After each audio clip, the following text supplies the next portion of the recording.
La gloire à Dieu. Est-ce que vous êtes sûr que vous vous abandonnez au Seigneur? Oui, oui. On a chanté qu'on était ses enfants. Ok. Est-ce qu'il y a des papas et des mamans ici? Ok, vous pouvez lever la main. Les papas, les mamans, ou les papis, les mamies. Ok, ouais. Vous avez remarqué comment un enfant, il est confiant quand tu lui dis à un endroit et puis tu dis, vas-y, saute dans mes bras. Qu'est-ce qu'il fait l'enfant? Allô? Vous avez des enfants? Vous avez déjà essayé ça un petit peu? Vous mettez le gamin sur une table ou sur une chaise ou sur, je sais pas, une armoire, un truc, et vous dites, vas-y, saute. Qu'est-ce qu'il fait? Il saute. Pourquoi? Pourquoi est-ce qu'il saute? Parce qu'il a confiance. Parce qu'il sait que je suis son papa ou que je suis sa maman. Et je peux m'abandonner. Il va s'abandonner complètement, totalement. Et ce que le Seigneur veut aussi pour chacun d'entre nous ce matin, c'est qu'aussi nous puissions abandonner notre vie, que nous puissions sauter dans ses bras et qu'il puisse nous emmener. Est-ce que vous avez confiance toujours dans le Seigneur? Est-ce que vous êtes prêts à sauter dans les bras du Seigneur? Amen. Et dire, Seigneur, je veux que tu m'emmènes, je veux aller avec toi, là où tu veux, je veux faire ce que tu veux. Et j'aimerais vous encourager ce matin, ou plutôt c'est la parole de Dieu, et on va s'encourager ensemble avec un texte, et vous allez voir ici le message qui va s'adresser à vous avec ce titre. Et le titre est là, dans la parole de Dieu. C'est Dieu qui parle à un moment donné à un homme, et il lui dit, ok, juste au premier, va avec la force que tu as. Va avec la force que tu as. Vous pouvez regarder, vous avez le texte ici. Non, reviens. Tu me fais avancer mon message plus vite que... Je sais qu'il faut que j'aille vite, mais quand même.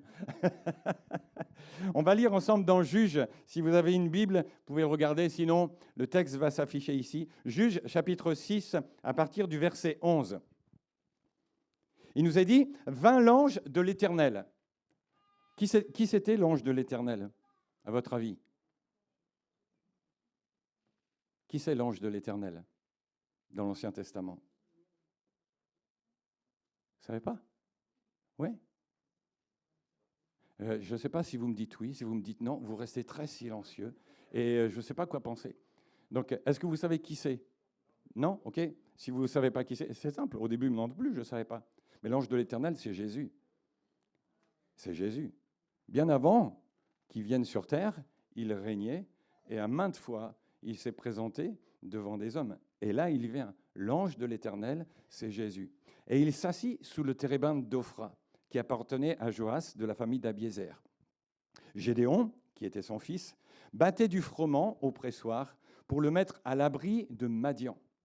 Et l'ange de l'Éternel lui apparut et il lui dit, « L'Éternel est avec toi, vaillant héros. » Gédéon lui dit, « Ah, mon Seigneur. » Il dit, « Écoute, si jamais l'Éternel était avec nous, il dit, pourquoi toutes ces choses nous sont-elles arrivées? Il dit, où sont les prodiges que nos pères nous racontent quand ils disent, l'Éternel ne nous a-t-il pas fait monter hors d'Égypte? Maintenant, l'Éternel nous abandonne et il nous livre entre les mains de Madian. Mais l'Éternel se tourna vers lui et dit, va avec cette force que tu as et délivre Israël de la main de Madian. N'est-ce pas moi qui t'envoie? Je serai avec toi et tu battras Madian. Waouh, quelle parole forte! Une situation difficile et pénible à vivre pour le peuple d'Israël. Le pire fléau que Israël pouvait connaître à cette époque. Pourquoi? Parce qu'ils avaient un ennemi qui s'appelait Madian. Et il ne les tuait pas, mais il détruisait tout sur leur passage. Vous savez, Madian, ça signifie conflit. Et cet ennemi était redoutable. Il détruisait les récoltes qu'Israël avait semées, empêchant la moisson de prendre place, ou alors il ravageait les récoltes quand ils étaient prêtes. Il volait le bétail, il provoquait la pénurie, la famine dans tout le pays. Et ils attaquaient tout compte fait ce qui touchait à leur vie courante. Vous savez, souvent, l'ennemi, il est comme ça. Il intervient souvent au moment où les choses arrivent à maturité ou au début de quelque chose, il essaie de détruire. Et il nous est dit que les Hébreux même, ils avaient tellement peur qu'ils étaient réduits au fait de se cacher dans des cavernes, dans des trous, dans des ravins. Bref, ils fuyaient. Pourquoi? Parce que l'insécurité était palpable au milieu du peuple. Et le peuple était dans l'échec, dans la confusion, dans la culpabilité, vulnérable face à leur ennemi. Bien-aimés, je voudrais vous dire aussi que, encore aujourd'hui, des hommes, des femmes, dans le corps de Christ, sont affaiblis ou ont peur de Madian. Le Madian moderne. Le Madian moderne, les conflits qui sont là dans notre vie. Oh, il peut y en avoir différents domaines. Il peut y avoir des conflits intérieurs, donc ça ne se voit pas, on ne le voit pas, mais ils sont là à l'intérieur, qui sont dus à un péché secret, à quelque chose qui est là dans notre vie, qui est un compromis. On n'est pas tout à fait, mais on n'est pas complètement, on n'est pas vraiment, on vit avec le Seigneur, mais à côté de ça, il y a un mélange dans notre vie. Il peut y avoir des conflits et des choses qui restent dans le fond de notre cœur à cause de blessures qui sont là dans la vie, des blessures passées, des choses qu'on a subies, des choses qu'on a rencontrées, mais qui nous poursuivent, qui sont comme des Madians, toujours là à nous faire peur, à nous envahir. Des conflits personnels dans la vie de tous les jours, des conflits dans la vie du travail avec le boulot, comment ça se passe, les objectifs, la pression, le harcèlement qu'on peut avoir, l'abus de pouvoir, des problèmes dans notre gestion de vie. Comment est-ce que je vais arriver à gérer ma vie, à atteindre les deux bouts à la fin du mois? Des conflits relationnels. On a des problèmes dans notre couple. Comment ça se passe? Pourtant, on est chrétien, mais il y a des soucis. Des problèmes dans l'Église, un conflit, tel frère, telle sœur, telle chose, un truc qui est resté depuis longtemps. Bref, toutes ces choses viennent, sapent le moral, sapent notre vie. Et pourtant, on vient à l'Église, on a une bonne semence, on a un bon message, on a tout ce qu'il faut. Le terrain est là, nos cœurs sont là, on le reçoit, on l'accepte, on le vit dans notre cœur, puis à un moment donné, c'est comme si le diable vient et puis il enlève, il efface. Dû à nos soucis, dû à nos inquiétudes, dû aux choses auxquelles nous sommes confrontés. Et puis, ça nous vole tout ce que Dieu nous a donné. Vous connaissez la parabole du semeur? Oui. Il faut que la parole, elle tombe dans un bon cœur. Si jamais il y a toutes sortes de choses, elle vient, elle pousse mal, ou même voire elle est enlevée, elle est volée. Je voudrais voir avec vous ce matin, justement, un exemple de cet homme qui est tout compte fait, un homme ordinaire. Gédéon est un homme ordinaire. Ce n'est pas un grand prophète, ce n'est pas un grand roi, ce n'est pas quelqu'un, on le voit arriver comme ça. C'est un homme ordinaire. Pourtant, Dieu le classe dans les héros de la foi. Vous lirez dans Hébreux au chapitre 11. Parce qu'il y a eu des défis dans sa vie qu'il a relevés par la parole de Dieu. Et je voudrais ce matin t'encourager, mon frère, ma sœur, quelle que soit ta situation, à relever le défi, à compter sur ce que Dieu dit pour toi. Est-ce que tu crois que Dieu te parle ce matin? Je suis sûr que Dieu parle à plusieurs ce matin. La première des choses, il dit, baisse pas les bras. Baisse pas les bras. Et c'est ce que Dieu dit à Gédéon, baisse pas les bras. Refuse. Et Gédéon refuse l'état de la situation actuelle. Son geste traduit un refus de rester dans la passivité, dans l'apathie. Vous savez, des fois, on est là et puis on a des soucis dans la vie et c'est comme si on prenait les coups et puis on les accepte. Gédéon, il n'accepte pas la situation. Il dit non, non, non, non, non, je ne ferai pas ça. Je ne vais pas faire comme les autres. Je ne lâche pas l'affaire. Qu'est-ce qu'il fait? Lui, à son niveau, il va mettre à l'abri une partie de la récolte. Il met à l'abri tout ce qu'il peut. Oh, forcément, vous allez me dire, ça peut paraître insignifiant aux yeux des autres. Ce que je fais peut paraître insignifiant, mais ce n'est pas insignifiant aux yeux de Dieu. Parce que Dieu voit, parce que Dieu connaît chacun d'entre nous et il voit comment on fait. qu'est-ce qu'il fait? Pour le cacher à l'ennemi, il va se mettre dans un pressoir à vin. Vous savez, d'habitude, on faisait ça à l'air libre pour préparer les récoltes, pour battre le blé. Mais là, pour pas que l'ennemi le voie, lui, il était dans le pressoir. Et il avait cette idée du pressoir, de la vie qui venait écraser les choses, qui venait écraser sa vie. Il était là, dans le pressoir. Peut-être que toi, ta vie aussi, elle est actuellement dans un pressoir. Quand il y a la pression dans notre vie, vous avez déjà connu ça? Connaissez ça, la pression dans la vie? Quand il y a toutes sortes de choses qui viennent nous confronter et mettre la pression sur notre vie familiale, sur notre vie professionnelle, sur notre vie spirituelle. La pression, si on la laisse agir dans notre vie, elle peut amener la dépression au fur et à mesure. Si je laisse la pression prendre place dans ma vie, elle peut amener des impressions. Ces impressions, c'est quelque chose qui n'est pas forcément la réalité. La pression, elle va amener la suppression de ma foi, la suppression de mes convictions. Tout ça, ça va me mettre à terre. Mais ce n'est pas ce que Gédéon fait. Lui, Gédéon, il amène l'expression. Et il dit absolument pas, je ne laisserai pas l'ennemi prendre le dessus dans ma vie et sur mon peuple. Gédéon, ici, à cet endroit-là, il prend une position spirituelle. Il prend une position, un état pour déclarer dans ma vie, je ne veux pas voir mon foyer, ma vie, mon église autour de moi. Je ne veux pas voir le diable prendre le dessus et me vaincre dans la peur. Mais je veux marcher avec ce que Dieu dit. Vous savez, il y a des décisions qui permettent d'entrer dans de nouvelles dimensions spirituelles. Vous avez vu, on a chanté ce matin. Qu'est-ce qu'on a chanté? On a dit, Seigneur, je veux plus de toi. Oui, Seigneur, je veux plus de toi. Seigneur, je veux plus de ta vie. Je veux que tu règnes en moi. Et Gédéon a pris cette décision de dire, Seigneur, je veux plus de toi.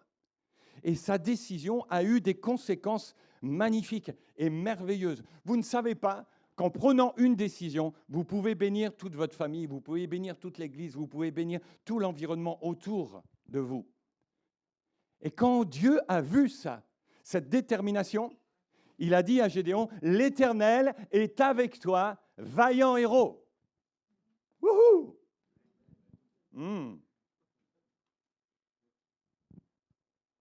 Et vous savez, Gédéon, comment il était? Gédéon, il a dit, très étonné. Il a dû être très étonné. Il a dû dire au Seigneur, Seigneur, tu te trompes d'adresse. Pas avec moi. La situation dans laquelle on est. Pourtant, le Seigneur le vient, il le salue. Et il était dans cette entreprise de résistance en face de l'ennemi. Il disait stop à l'ennemi. Tu peux dire aussi ce matin stop à l'ennemi dans ta vie. Tu peux dire ce matin stop à l'ennemi dans ta vie.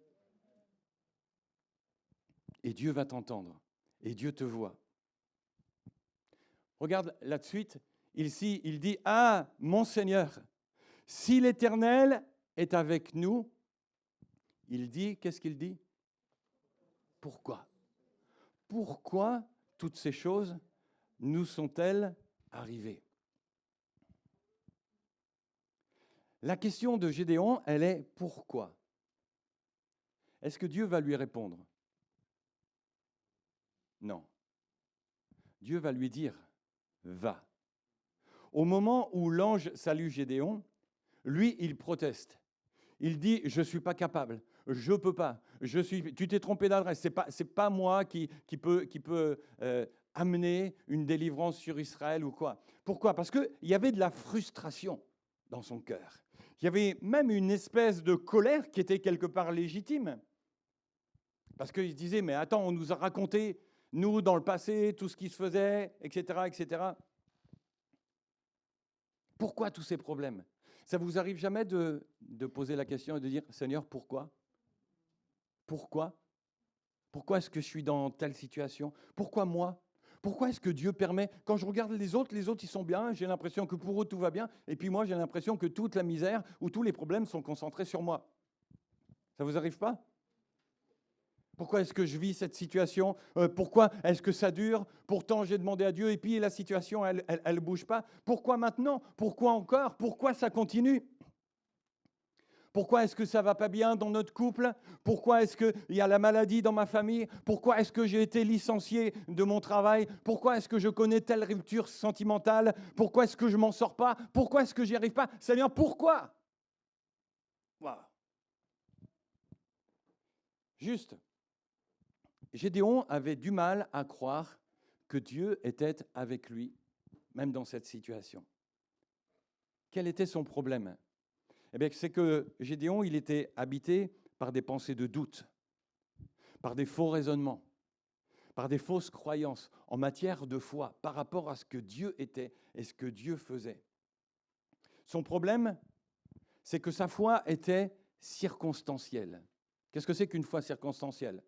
Ça veut dire qu'il dit, quand tout va bien, Dieu est avec moi.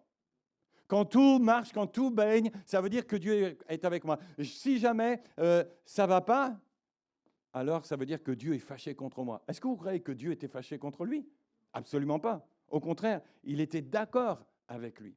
Et je veux dire que quelquefois, quand tu prends une position comme ça, et en face de tout ce que tu peux vivre, tu peux dire, Seigneur, pourquoi? Mais tu peux dire comme lui aussi, dire, Seigneur, je m'appuie sur ta promesse. Je m'appuie sur ta parole. Nous sommes appelés à être des hommes et des femmes de foi. Qu'est-ce que c'est que la foi? C'est quelqu'un qui croit. Dieu nous fait-il des promesses dans sa parole? Oui. Il a promis à Abraham un fils, alors qu'il n'en avait pas. Est-ce que vous savez combien de temps après la promesse de Dieu, son fils est arrivé? L'accomplissement. Isaac est arrivé 24 ans après la promesse que Dieu lui a faite. Waouh! C'est sûr, je vous vois déjà, vous dites déjà, si Dieu il me donne sa promesse dans 24 ans, je ne serai peut-être plus là. Mais ça veut dire qu'il y a cru. Lazare est tombé malade. Ses deux sœurs ont fait venir Jésus. Mais il est arrivé trop tard. C'était sans compter sur la toute-puissance du Seigneur. Des fois, on est là et nous, on se dit, ma situation, mon couple, ce qui se passe actuellement, c'est mort. Ça vous est jamais arrivé de dire, c'est mort, c'est plié, c'est fini, il n'y a pas d'issue de secours. Ok, mais avec Dieu, la mort, ce n'est pas un problème. Il est le Dieu de la vie. Il peut ressusciter ta situation, il peut ressusciter les choses, juste si tu lui fais confiance et si tu crois en lui. Joseph avait une belle vision. Et c'était magnifique. Hein. Et il se voyait déjà, j'allais dire en haut de l'affiche, mais il voyait, quand il disait il était avec ses frères, avec ses parents, ça a pris des années avant qu'il voie la réalisation de la vision de Dieu. Alors même qu'il était là et qu'il était dans la volonté de Dieu et qu'il faisait la volonté de Dieu, il a passé 13 ans en prison. 13 ans en prison pour quelque chose qu'il n'avait pas fait. Et des fois, nous, on se dit, Seigneur, pourquoi tu tardes? La Bible nous dit que le Seigneur fait toutes choses belles en son temps. Juste garde la foi comme Gédéon. Certains d'entre nous, des fois, on a l'impression et on dit, Seigneur, je ne vois pas. Seigneur, je ne sais pas. Il n'y a plus d'espoir pour ma situation. J'ai même entendu des chrétiens des fois dire, mais Dieu m'a abandonné. Dieu ne se soucie pas de moi. Je prie, mais il n'y a rien qui se passe. Il n'entend pas mes prières. Je ne peux pas faire face à mes circonstances. Et puis, est-ce que ça vaut le coup vraiment de vivre la vie chrétienne? Je peux te dire oui. Lorsque nous avons des épreuves, vous savez, l'ennemi vient et il essaie toujours de mettre en doute la volonté de Dieu, l'amour de Dieu, la compassion, la bonté que Dieu est. Et on dit, ouais, Dieu m'a abandonné. Mais Dieu ne t'abandonnera jamais. Si tu lui fais confiance, il ne t'abandonnera jamais. Dieu dit, quand bien même une femme abandonnerait l'enfant qu'elle allait, il dit, moi, je ne t'abandonnerai pas. Et je voudrais te dire, Dieu te connaît, et il te dit ce matin, va avec la force que tu as.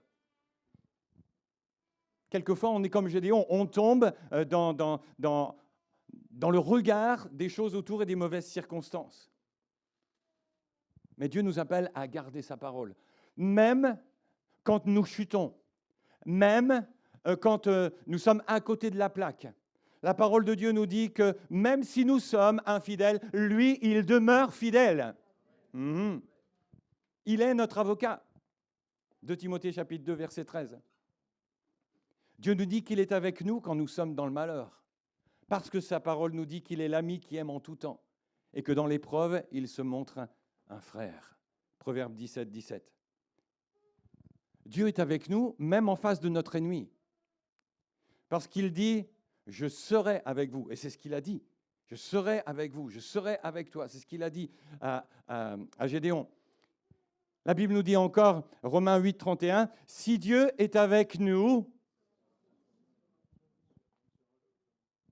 si Dieu est avec nous, qui sera contre nous ?» C'est une question.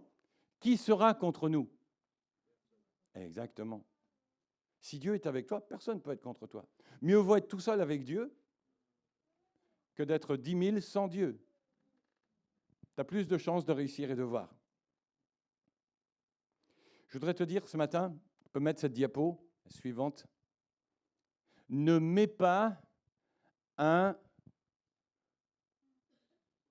point d'interrogation là où Dieu a mis un point d'exclamation. Ne mets pas dans ta vie un point d'interrogation, un pourquoi, alors que Dieu te dit, il te dit quoi? Regarde la suite. Qu'est-ce qu'il te dit, Dieu?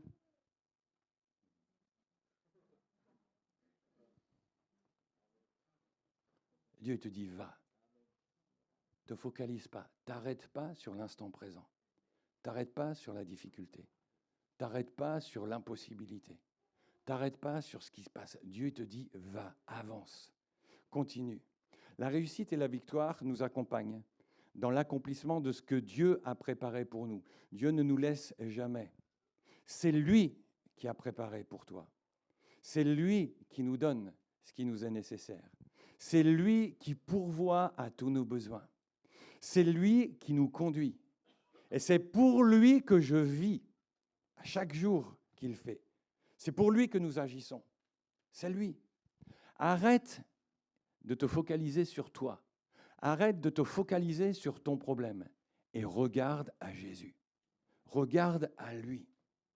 Il dit dans Ésaïe au chapitre 48, verset 17, « Je te conduis dans la voie que tu dois suivre. » Et lorsque tu es dans une situation difficile, dis au Seigneur, « Merci Seigneur, tu dis que tu me conduis dans la voie que je dois suivre. » Et je lui fais confiance.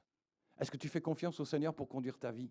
Moi, je lui dis, je suppose que vous avez vécu des situations, des moments où on n'y voit rien. On est un peu dans le brouillard. Mais souvent, quand ça m'arrive, je dis, Seigneur, tu me conduis dans la voie que je dois suivre.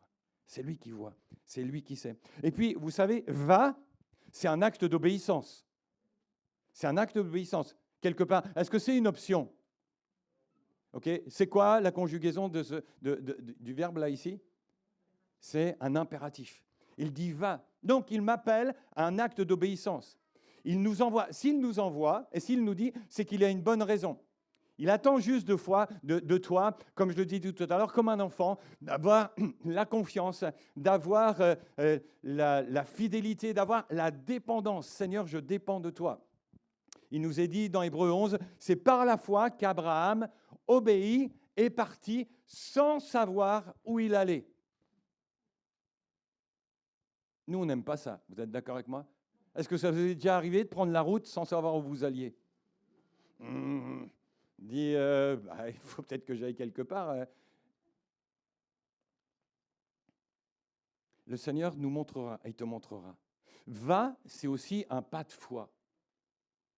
Le seul moyen de voir Dieu en action, d'expérimenter sa puissance, sa parole, sa conduite, son action, sa force, tout compte fait de voir son miracle. Vous savez, souvent, on accepte les responsabilités, on accepte des choses qui correspondent à nos capacités, à nos talents, à nos ressources, à notre puissance spirituelle du moment, à notre pouvoir actuel. Mais le Seigneur nous appelle toujours à vivre au-delà de nous, à vivre sur le terrain de Dieu, d'aller au-delà de nos limites, c'est-à-dire de lui faire confiance, de l'écouter, de lui obéir, et puis simplement de faire ce qu'il dit. Je vais faire une expérience, juste, je vais demander à Guillaume, juste, viens à côté de moi. Enfin non, viens, reste là simplement. Reste là par terre. Viens à côté de moi là. Bouge pas, n'aie pas peur. Je pose le micro pour pas le faire tomber.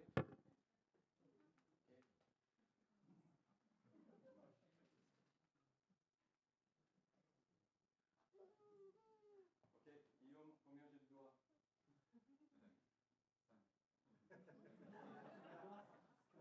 Combien je t'en présente?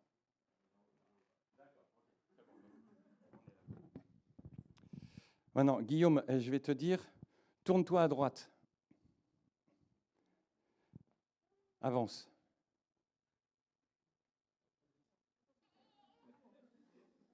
Stop. Guillaume, tourne-toi à gauche. Avance, fais 2 pas. Ok, arrête-toi. Tourne-toi à gauche. Avance. Stop. Tourne-toi à gauche. Avance.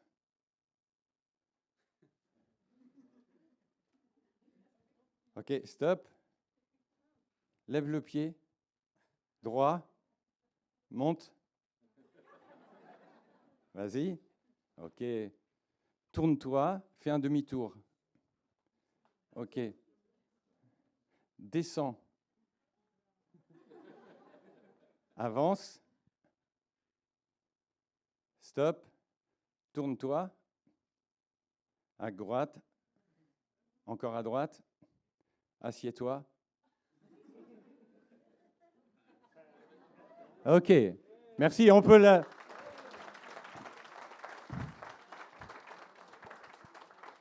Qu'est-ce que c'est ça? C'est la confiance, c'est la foi.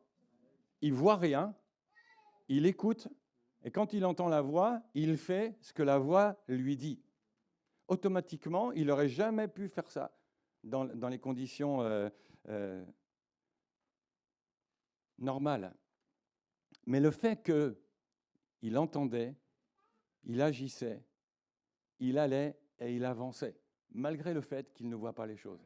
Et je dirais que Dieu nous conduit comme ça aussi. Des fois, tu ne vois pas, mais Dieu arrive à l'objectif qu'il veut pour toi. L'objectif que je lui ai donné, c'était que faire marcher, l'arriver et le faire asseoir à une autre place que là où il était. Et c'est ce que Dieu veut faire aussi pour toi. Il veut t'emmener. Va, c'est un changement de position. Assis, on est statique. Vous êtes d'accord avec moi? On ne peut pas faire grand-chose. Mais quand on est debout, on avance, on va, on agit. Dieu a dit à Moïse, va vers Pharaon. Parce qu'ils étaient dans l'esclavage. Et ça a amené, dans l'obéissance de Moïse, à la délivrance. Dieu a dit à David, va et tu battras le Philistin, en parlant de Goliath. Et ils ont eu la victoire, parce qu'il a obéi. Jésus a dit au paralytique, va dans ta maison, lève-toi, marche. Et qu'est-ce qui s'est passé? Il a été guéri. Jésus a dit à la femme adultère, il dit, va et ne pêche plus. Donc, il y avait une action toujours. Il y a toujours quelque chose qui est là. Et Dieu nous emmène. Et qu'est-ce que Dieu te dit encore ce matin? Il te dit, va. Et comment? Avec la force que tu as. Dieu ne te demande pas à faire ce que tu ne pourras pas faire. Juste, il va te confier. Dieu a déjà préparé. Dieu a déjà porté dans ses mains toutes les choses. Peut-être que lorsque Jésus, l'ange de l'Éternel est venu et elle lui a dit, peut-être, mais je n'ai pas la force nécessaire pour accomplir une telle mission. Mais Dieu lui a déclaré, il lui a dit, va avec la force que tu as, dans l'état actuel des choses. Et il lui dit, je serai avec toi et tu battras Madian. Notez bien, la mission doit prendre vie là où vous vous trouvez actuellement. avec les moyens qui sont à votre disposition. Et lorsque vous allez obéir et aller, Dieu va vous donner davantage. Si tu attends de recevoir davantage, avant de faire le premier pas d'obéissance vers le Seigneur, tu risques d'attendre longtemps. Parce que ce que Dieu attend, c'est que tu commences avec ce que tu as. Et une fois que tu auras commencé, que tu seras allé avec ce que tu as, Dieu va te donner davantage, il va t'emmener plus loin, et au fur et à mesure, tu vas le voir. Mais Dieu veut que tu sois là. Ne nous lassons pas jamais de lui faire confiance. Il pourvoira à tous nos besoins. Je vais dire, broie tous tes problèmes, broie tout ce qui peut t'arrêter, tous les doutes, toutes les choses qui peuvent t'empêcher d'avancer, de servir, de dédier ta vie à Dieu. Ne prie pas pour que ta tâche soit égale à ta force, mais pour que tu aies la force d'accomplir la tâche que Dieu a préparée pour toi. C'est ça qui est important. Le psaume 84, verset 7, il nous est dit « Leur force augmente à quel moment ? Pendant la marche. Leur force augmente pendant la marche. Ta force, elle va augmenter au fur et à mesure que tu vas avancer avec le Seigneur. Au fur et à mesure que tu vas lui dire « Seigneur, je veux que tu agisses dans ma vie, je veux accomplir, je veux faire, je veux obéir, j'obéirai, j'irai par ta force. » C'est un soutien vraiment vertical, directement de Dieu. Dieu combattra avec nous, Dieu combattra pour nous, Dieu sera là. Va avec cette force que tu as. Humainement parlant, ça paraît impossible. Et pour Gédéon, c'était impossible. Mais avec Dieu, je peux accomplir des exploits.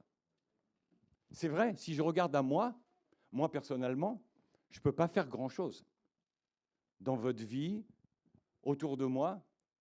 Mais ce que je peux faire, je peux mettre ma confiance en Dieu. Et quand Dieu est en moi, alors je peux accomplir des choses. Les leçons de ce texte nous amènent à considérer 4 choses. Ne jamais sous-estimer ce que Dieu peut faire avec chacun d'entre nous. Ne jamais sous-estimer ce que Dieu peut faire avec toi. Il peut utiliser n'importe qui et n'importe où. Et vous avez vu que Gédéon était un simple gars. Est-ce qu'il y a des simples gars ici ? Ok. Est-ce qu'il y a des simples filles ici ? Enfin, moi, je ne lève pas la main, je ne suis pas une fille. Ok, les filles, est-ce que vous pensez que Dieu peut faire quelque chose ? Vous êtes timide ? D'habitude, les filles sont toujours plus courageuses que les gars. Est-ce qu'il y a des filles qui croient que Dieu peut faire quelque chose avec elles ? Bah oui, tout dépend de ta foi aussi. Dieu utilise des gens ordinaires pour faire des choses extraordinaires. C'est ce qu'il a fait avec Gédéon.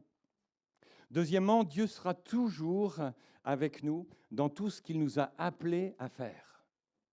Dès l'instant où je marche dans sa volonté, je vais pouvoir voir sa gloire.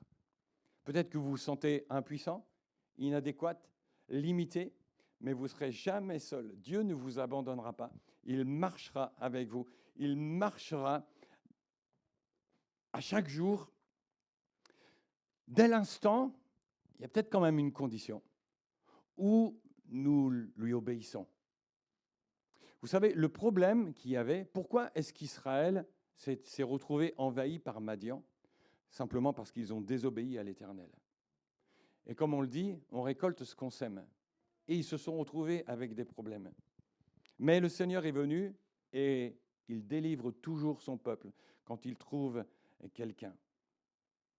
Le Seigneur est prêt à nous donner de l'assurance lorsque nous sommes dans le doute. Ça vous arrive jamais de douter des fois ? De dire, est-ce que vraiment, Seigneur, est-ce que tu penses que, est-ce qu'on doit faire ci, est-ce qu'on doit être là, bref. Mais le Seigneur travaillera toujours dès l'instant où je lui mets ma confiance, où je me jette dans ses bras. Abba Père, je suis à toi. Vous avez chanté ça tout à l'heure ? Est-ce que vous l'avez réalisé vraiment ? Est-ce que dans ta situation, tu es prêt ce matin à te jeter dans les bras du Père ? Les manières de Dieu sont souvent surprenantes, mais en même temps stimulantes. Et elles sont toujours les meilleures. Dieu a toujours le meilleur plan. Ouais. Dieu a le meilleur plan pour ta vie. Dieu a le meilleur pour toi. Personnellement, ça m'est arrivé. J'ai fait des choix qui me paraissaient bien, que j'ai engagés et que je croyais bien. Et le Seigneur m'a laissé. Et à un moment donné, il m'a montré qu'il y avait meilleur, il y avait mieux. Waouh!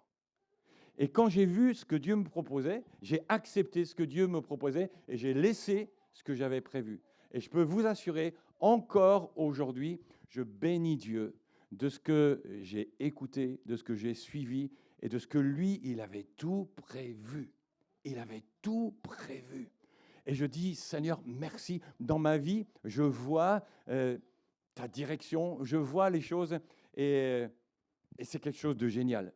Juste, c'est quelque chose de génial. Parce que le Seigneur nous dit que ses voies sont au-dessus de nos voies. Quelquefois, on pense quelque chose.